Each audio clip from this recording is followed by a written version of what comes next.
यह तो सरासर गलत है, यह तो सरासर नाइंसाफ़ी है, यह तो सरासर झूठ है।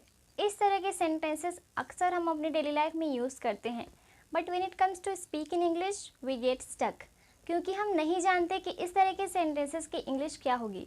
तो आज के इस क्लास में हम इसी तरह के सेंटेंसेस को इंग्लिश में बनाना सीखेंगे। Hi everyone, this is Dineshwari and I welcome to all of you in my today's class. This class is going to be very interesting, so make sure that you hit the like button and share this class to your friends and your relatives. And if you haven't followed me, so make sure that you follow me. So let's begin. Alright guys, so इस तरह के sentences को बनाने के लिए हमें सबसे पहले ये जानना ज़रूरी है कि ये जो आपका वर्ड है सरासर, अगर हम इसे और डिफाइन करना चाहें यानी कि इसका अर्थ जानना चाहें तो इसका अर्थ क्या होगा। सो ये जो आपका वर्ड है सरासर, इसका मतलब होता है पूर्णतया या फिर पूरी तरह से।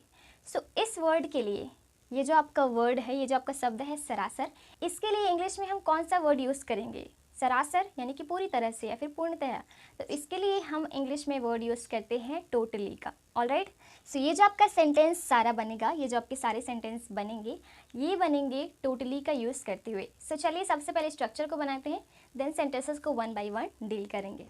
सो इस तरह के सेंटेंसेस को बनाने का स्ट्रक्चर होगा।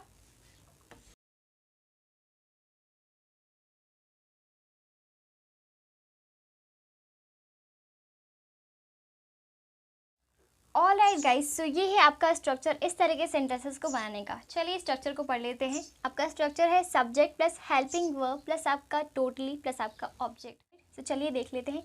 आपका पहला सेंटेंस है यह तो सरासर गलत है। चलिए इसकी इंग्लिश बनाते हैं।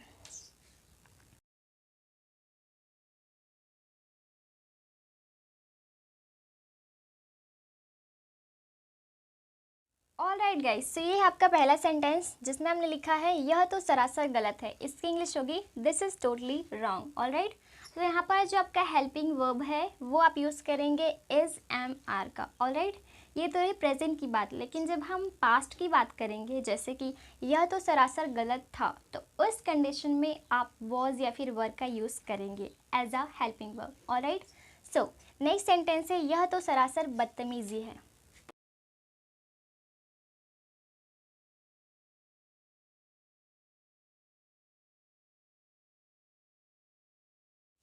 ऑलराइट गाइस, सो ये आपका नेक्स्ट सेंटेंस है। इसमें लिखा है यह तो सरासर बदतमीजी है। This is totally इम्पोलाइटनेस।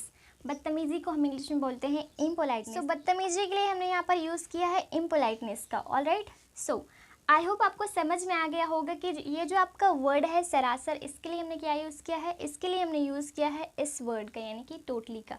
टोटली का मतलब ही होता है पूर्णतः या फिर पूरी तरह से। ऑलराइट, चलिए देख लेते हैं नेक्स्ट सेंटेंस। यह तो सरासर नाइंसाफ़ी है।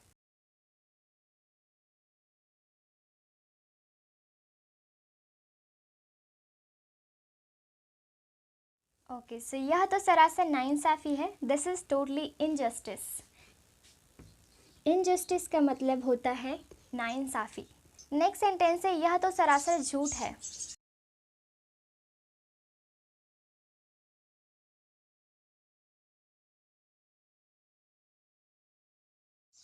यह तो सरासर झूठ है। This is totally lie. Next sentence है यह तो सरासर पागल है। अब यहाँ पर एज अ सब्जेक्ट हमने व्यक्ति को लिया है। ऑलराइट, सो यहाँ पर आप दिस का यूज़ नहीं करोगे। यहाँ पर हमने एज अ सब्जेक्ट एक व्यक्ति को लिया है, तो व्यक्ति के लिए हम यहाँ पर क्या यूज़ करेंगे, ही का। ऑलराइट, सो यह तो सरासर पागल है।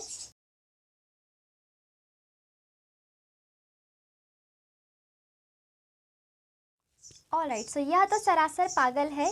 He is totally mad. Alright, जब हम किसी व्यक्ति की बात करेंगे तो उस कंडीशन में हमें उसी के हिसाब से सब्जेक्ट का यूज़ करना है। अब चलिए इन सारे सेंटेंसेस को एक बार पढ़ लेते हैं। यह तो सरासर गलत है। This is totally wrong. यह तो सरासर बदतमीजी है। This is totally impoliteness.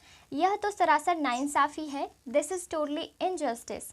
यह तो सरासर झूठ है। This is totally lie. यह तो सरासर पागल है।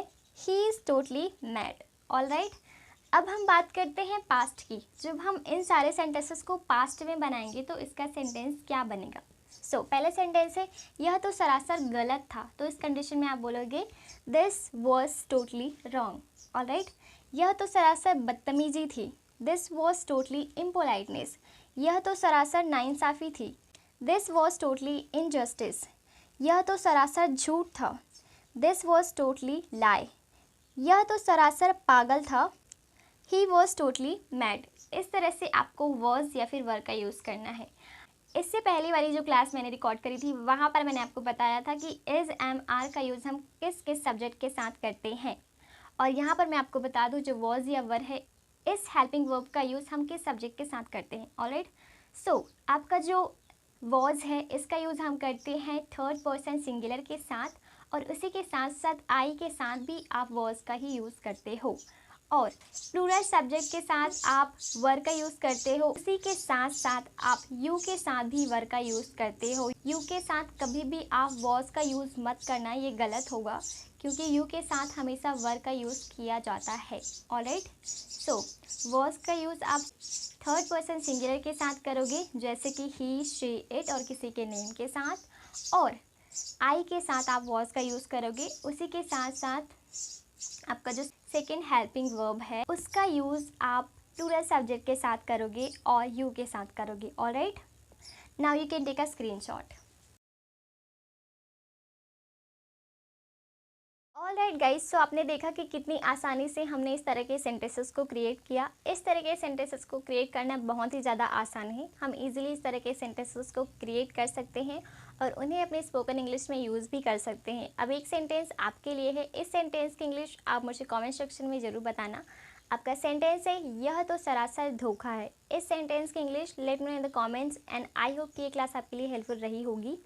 If you consider that this class was helpful for you, so make sure that you hit the like button and share this class to your friends and your relatives. And if you haven't followed me, so make sure that you follow me.